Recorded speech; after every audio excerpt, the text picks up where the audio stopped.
시청자 여러분 안녕하십니까? 박용의 뉴스라이브 문을 엽니다. 오늘은 전국적으로 흐린 날씨에 갑작스런 소나기가 내릴 수 있습니다. 외출하실 때 작은 우산 하나 챙기시길 바랍니다. 낮 기온은 28도로 덥진 않겠지만 대신 후텁지근합니다. 오늘 뉴스라이브에서는 애물단지로 전락한 서대문구 한 아파트 단지의 쓰레기 처리 시설을 찾아가 봅니다. 6월 27일 박용의 뉴스라이브 지금부터 시작합니다. 오늘의 헤드라인입니다. 쓰레기 자동 집화 시설이 잘못된 설계와 관리 주체 떠넘기기로 5년째 방치되고 있는 아파트가 있습니다. 구리 포천 고속도로가 오는 금요일 개통합니다. 전체 길이 50.6km에 요금은 3,800원으로 책정됩니다. 오늘 새벽 구로구 신도림동의 한 공장 건물 구내식당에서 화재가 발생해 1,200만 원의 재산 피해가 발생했습니다. 전통시장 활성화와 청년 실업 해소를 위한 강동구의 청춘 마켓이 애초 취지와는 다르게 운영되고 있습니다. 보도자료 팩트체크해서 점검합니다. 가정에서 발생하는 쓰레기를 좀 더 편하게 처리하기 위해 쓰레기 자동 집화 시설을 설치하는 공동주택이 많아지고 있습니다. 편의성은 물론 환경 위생적인 측면이 강조됐는데요. 그런데 서대문구의 한 아파트 단지는 이 시설을 설치해놓고 수년째 방치하고 있는 상황입니다.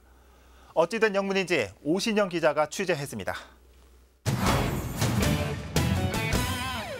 서대문구 아파트 단지 내에 설치된 쓰레기 자동 집화 시설입니다. 진공청소기처럼 쓰레기를 빨아들여 집화장까지 운반하는 원리입니다. 청소차가 쓰레기를 수거해가는 번거로움을 줄이고 위생을 보완하기 위해 지난 2012년 아파트마다 설치됐습니다. 그런데 입주민들은 전혀 이곳을 사용하지 못하고 있습니다. 아직 시운전조차 못 해본 상황인데요. 입주민들은 뒤쪽에 마련된 공간에 쓰레기를 버리고 있습니다.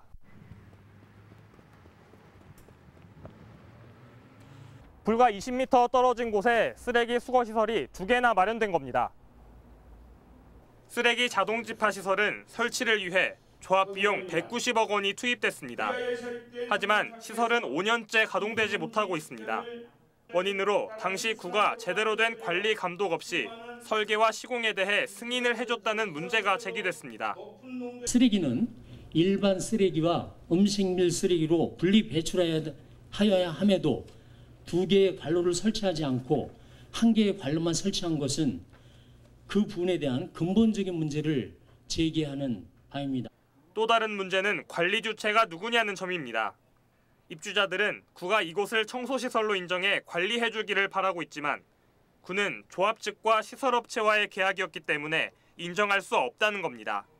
이 시설은 서울시 도시재정 촉진을 위한 조례에서 정하는 기반 시설인 폐기물 처리 시설에 해당하지 아니해서 도시계획 시설이 아닙니다. 따라서 설치 비용을 지원할 수 없고 준공 후에도 지방자치단체에 당연히 기속되는 시설에 해당하지 않습니다. 현재 가재울 1구역에서 4구역 중 3구역만 주민들의 동의로 운영 여부가 결정된 상황. 하지만 시공업체가 3년 동안만 유지 관리를 맡을 것으로 보여 추후 운영 여부를 놓고 또다시 논란이 일 것으로 보입니다. 딜라이브 서울 경기 케이블 TV 오신영입니다.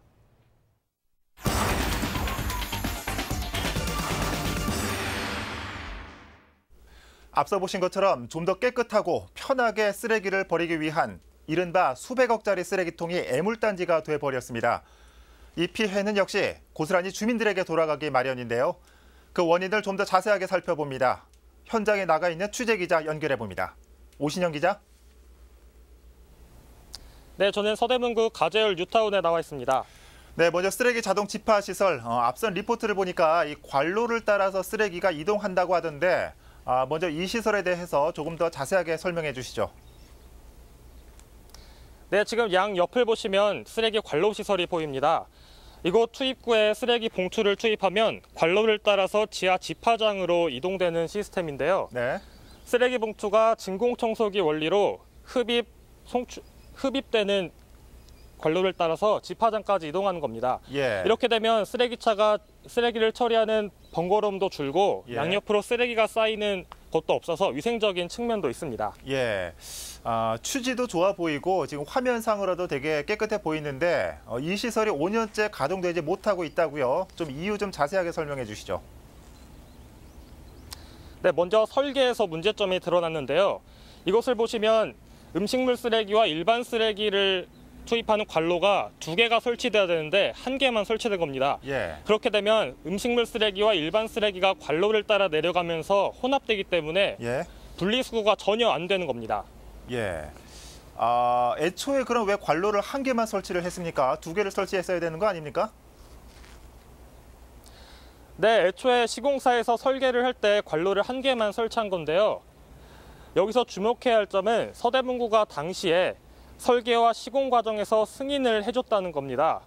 이와 관련해서 지난 22일에 있었던 서대문구 의회 구정 질문에서도 이 문제와 관련해서 문제가 제기됐습니다. 예. 자, 이것 말고도 문제점이 더 있다고 들었습니다. 운영과 관리 주체를 두고 서로 핑퐁 게임을 하는 것 같던데 설명 좀 해주시죠.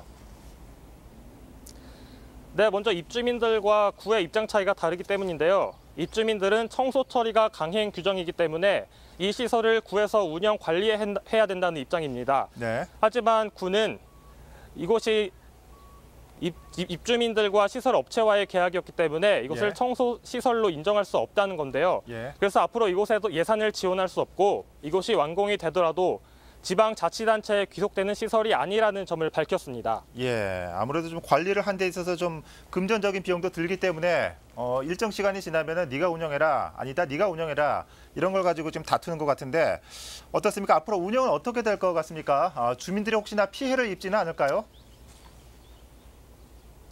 네, 이곳의 연간 유지 비용은 10억 원입니다. 현재 예. 가제율 1구역에서 4구역까지 자동 집합시설이 설치됐는데요.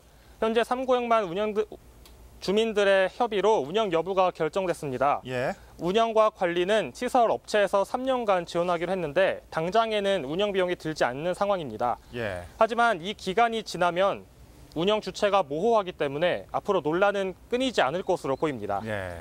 지금까지 서대문구 가제율 뉴타운에서 전해드렸습니다. 예. 오신영 기자 잘 들었습니다.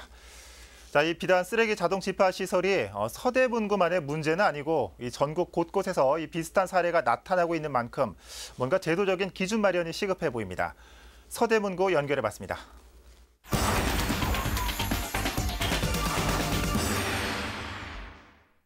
네, 이번엔 경기도로 가보겠습니다. 이번 주 금요일 구리 포천 간 고속도로가 개통됩니다. 사상 처음으로 고속도로를 맞이한 포천시 입장에서는 교통난 해소뿐 아니라 지역 경제 활성화에 대한 기대감도 큽니다. 현장에 나가 있는 취재기자 연결해 구리 포천 고속도로 미리 만나보겠습니다. 유승환 기자. 네, 저는 지금 개통을 사흘 앞두고 마무리 공사가 한창인 구리 포천 고속도로 현장에 나와 있습니다. 네, 일단 고속도로 개통 전이죠. 어디 톨게이트에 나가 있는 것 같은데 먼저 현장 분위기 좀 전해주실까요?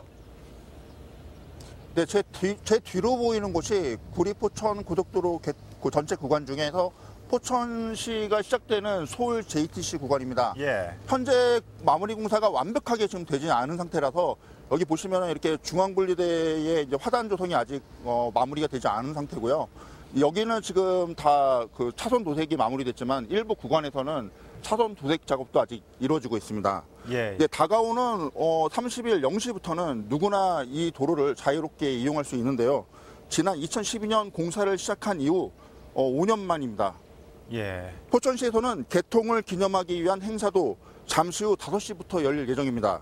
지역 예술인 단체를 중심으로 작은 음악회와 축하 공연이 준비되어 있고요. 네. 고속도로 일부 구간에선 포천 시민들이 참여하는 걷기 행사도 진행될 예정이라 포천시는 축제 분위기입니다. 예. 자, 아직 개통 전이라서 차는 지금 운행이 안 되고 있는 것 같은데요. 아직 잘 모르시는 분들이 많으실 텐데 이 구리 포천 고속도로에 대해서 간단히 소개 좀 해주실까요? 네, 구리 포천 민자 고속도로 구간은 구리시 토평동에서 시작해 포천시 신북면까지입니다. 네. 사업비로 약 3조 원 가량이 투입됐고 전체 길이는 50.6km에 이릅니다. 도로 시점에서 종점까지는 30분 정도 소요될 것으로 예측됩니다. 예. 이렇게 되면 포천에서 서울 강남까지 가는데도 30분 이상 단축될 것으로 예상됩니다. 예, 그렇군요. 그런데 민자 사업이라고 하셨습니다. 민자 사업이라면 통행 요금도 있을 텐데 어떻습니까? 요금은 확정됐습니까? 네, 아직 확정되진 않았습니다. 내일쯤 국토부에 의해 확정될 것으로 예상됩니다. 네. 시행사 측인 서울 북부고속도로 측은 3,800원으로 책정해 국토부에 승인을 요청한 상태입니다. 예. 요금을 받는 영업소는 동구능과 신북 영업소를 비롯해 모두 11곳입니다. 예. 자, 요금을 킬로미터당 단가로 계산해 보니까 서울 외곽순환도로 북부 구간과 남부 구간 사이 한 중간 정도 되는 것 같습니다. 자, 그런데 포천시의 경우 그동안 고속도로 구간이 전혀 없었기 때문에 의미가 남다를 것 같습니다. 어떤 기대 효과가 예상되고 있죠? 네, 일단 포천시를 관통하는 43번 국도 차량 통행에 숨통이 트일 전망입니다. 하루 중 10시간 이상 교통 정체로 시달려온 곳인데요. 네. 이번 개통으로 약 25% 정도의 통행량 절감이 예측되고 있습니다. 예. 특히 내년에는 국토부가 시행 중인 43번 국도의 확장 공사도 마무리돼 차량 주행 속도는 더욱 빨라질 전망입니다. 네. 자, 이와 함께 또 고속도로 건설을 통해서 이 지역 경제 활성화 차원에서 얻게 되는 기대감도 크다고요.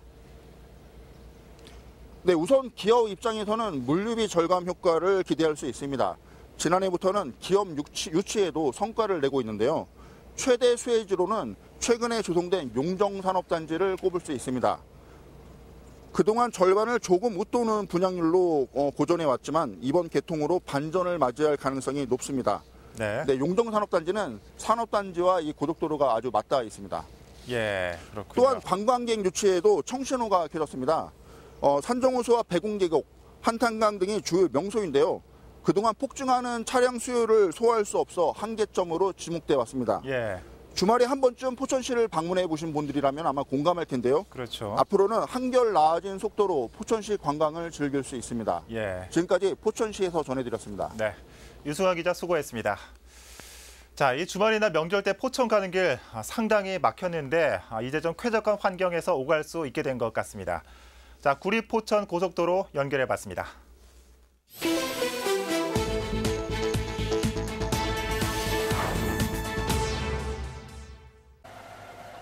오늘 새벽 1시 30분쯤 서울시 구로구 신도림동에 있는 한 공장 구내식당에서 화재가 발생했습니다.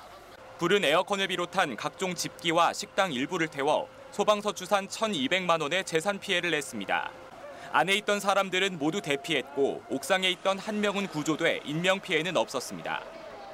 지난 25일 새벽 4시쯤 경기도 남양주시의 자동차 부품 창고에서 화재가 발생했습니다. 최초 신고자는 인근 건물에서 잠을 자던 중 폭발음과 함께 창고 건물 뒤에서 불길이 치솟는 것을 보고 신고했습니다. 경찰과 소방당국은 창고 건물 주위에 대한 화재 부주의를 원인으로 보고 있습니다. 이 불로 창고 건물 일부와 보관 중이던 차량 범퍼와 컴퓨터 등이 불에 타 소방서 추산 9,500만 원의 재산 피해가 발생했습니다. 지난 25일 새벽 2시 30분쯤 경기도 남양주시 별내동의 한 식당에서 화재가 발생했습니다.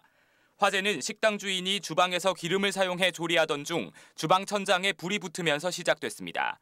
이 화재로 인명피해는 없었으며 소방서 추산 100만 원의 재산 피해가 발생했습니다.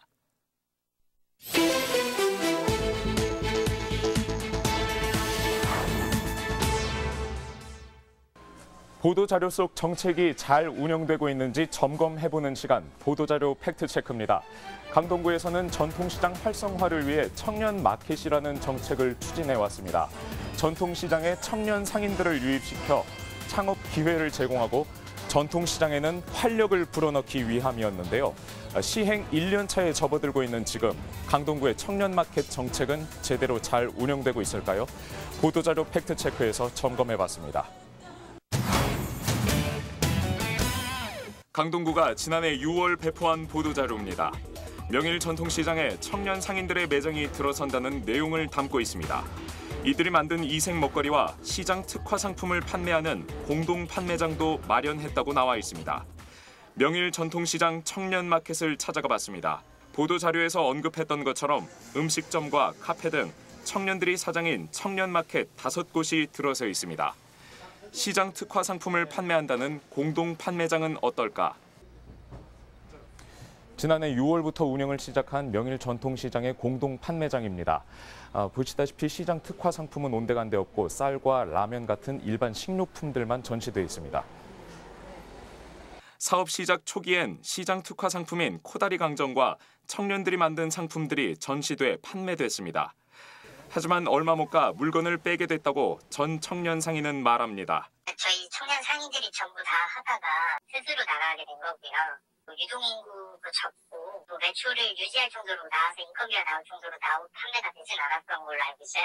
군은 서울산업진흥원과 업무 협약을 체결해 청년 상인들에게 지속적인 멘토링 교육을 진행하고 창업에 필요한 지원금도 제공하겠다고 밝혔습니다. 서울산업진흥원을 통해 일부 지원을 받고 있지만 지속적이라던 멘토링 교육은 시행 초기에만 진행됐습니다. 저희가 2주에 한 번씩 해서 현장 컨설팅에서 진행을 했고요. 안정화가 된 상태라서 초기에는 6개월 정도는 거의 밀착해서 진행을 많이 했었고요. 올해는 실내로 들어서 진행한 건 없어요. 청년 상인들에게 공간을 내주면서 보증금이나 임차료를 받지 않겠다는 것도 주목해볼 부분입니다. 당시 구청과 시장 측은 청년 상인들에게 시장 내 빈 공간을 제공하면서 전기세와 수도세 등 유지비만 내면 별도의 임대료를 받지 않겠다고 말했습니다. 그런데 올해 들어 상인회 측은 청년 상인들에게만 상인회비 2만 원 이외 매달 8만 원에 달하는 별도의 상인회 발전 기금을 요구해 논란이 일었습니다. 관련 내용은 민원으로까지 접수돼 구의회에서도 논의된 바 있습니다. 상인들이 제보가 왔어요. 문자 제보라고 해야죠. 이제 청년들에게 월 10만 원 정도 또한 또 매출 금액에서 1 내지 3%의 그 매출액을 상인회에다가 이제 제출하라 요구했던 것 같습니다. 매출액의 1 내지 3%도 제가 계산해 보니까 상당한 금액이었어요. 한편 상인회 측은 이 같은 내용에 대해 청년 상인들이 시장 상인들의 도움으로 성장하고 있는 만큼 이에 대한 보답으로 청년들과 장학기금을 조성하려 했다는 입장입니다. 1 내지 3%를 장학기금 명목으로 청춘 마켓을 자기들 위주로 장학사업이나 그리고 돼가지고 자기들 홍보 위주로 하면 좋겠다. 그걸 전망해가지고 동감을 형성을 했습니다. 1%에서 3%는 그쪽 청년들이 자발적으로 하는 것이다. 네. 기금과 관련한 엇갈린 주장이 나오는 가운데 현재는 청년 상인들이 구청과 직접 재계약해 상인회 측에 별도의 기금 납부는 하고 있지 않습니다. 그러나 갈등의 불씨는 남아있다고 볼 수 있습니다. 최악의 청년 실업과 대형마트라는 벽 앞에서 의기투합한 청년들과 전통시장. 젊은이들에게는 일할 수 있는 기회를, 전통시장에는 제도약의 발판을 마련하고자 했던 강동구의 청년마켓은 본래의 목적을 충분히 살리지는 못했습니다. 1년 전 청년들과 전통시장 상인들이 어떤 마음으로 한 배에 올라탔는지 되새겨봐야 할 때입니다. 보도자료 팩트체크였습니다.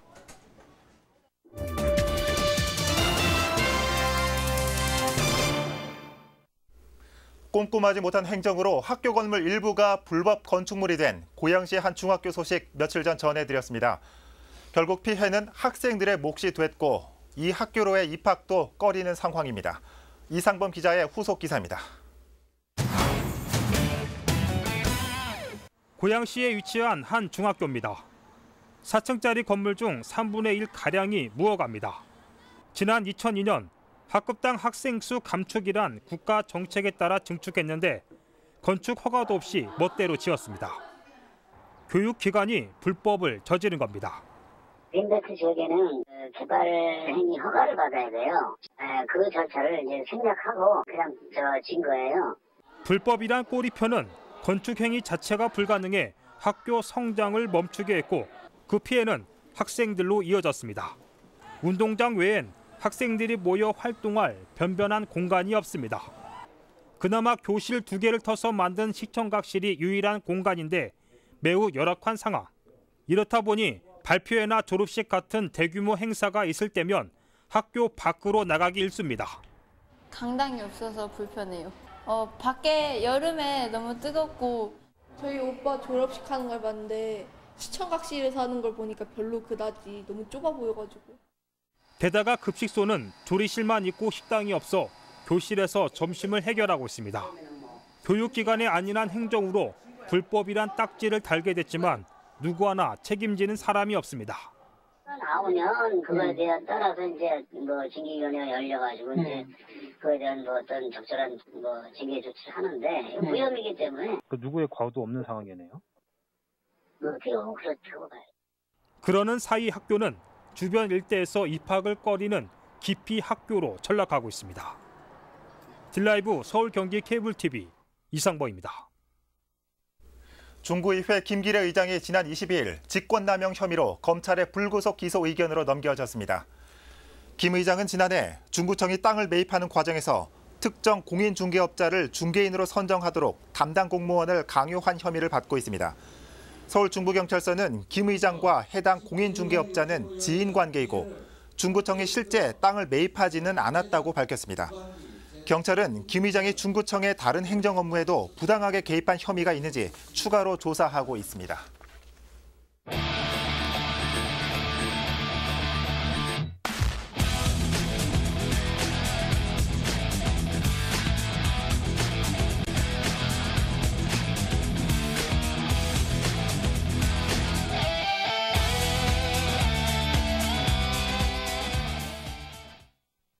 아파트 주변 폐기물 처리장 반대, 아파트 주변 동물 화장장 반대, 위해 시설 반대.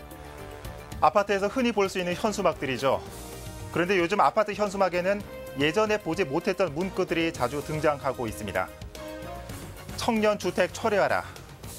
언제부터 청년주택이라는 단어가 폐기물 처리장이나 동물 화장장이 들어갈 법한 자리를 대신하게 됐는지 씁쓸합니다. 서울시가 어제 연말까지 청년주택 15,000호를 달성한다고 밝혔죠. 바라건대 앞서 전해드린 시간이 갈수록 색깔이 사라지고 있는 청년시장의 전철을 밟지 않아야겠습니다. 박용의 뉴스라이브 마칩니다. 시청해주셔서 고맙습니다.